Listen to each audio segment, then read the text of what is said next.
বাইরের জীবন অতটাও সহজ না। যারা নিজেকে নিজে 30 মার্কা ভাবে যে বাইরে যাব, দিয়ে লাখ লাখ টাকা ইনকাম করব, এতটাও সহজ না ভাই।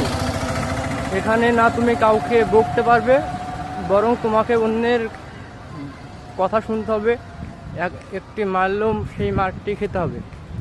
আমি যাচ্ছি পানি নিয়ে আসতে, রান্নাবান্না করতে হবে। তো যদি জীবনে বড় হতে চাও, তো এমন কিছু করো যেটা তোমার কাছে লাগে ছোট, তোমার ইচ্ছা নেই করার, সেটাই তুমি করো। কারণ মানুষ বড় থেকে বড় হয় না, ছোট থেকে বড় হয়। তাই জীবনে নিজের গ্রামে বা দেশে ইনকাম করার ভাবনা হবে। বাইরের জীবন ফালতু জীবন। কারো সুখ থাকলে কেউ বাইরে আসে না।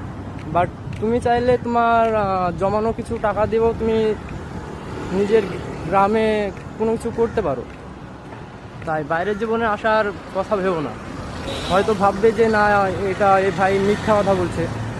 একবার এসে দেখো যে কেমন, আসলে দেখবে বাড়ি যেতে ইচ্ছে করবে না। এতটা সত্যি কথা বললাম।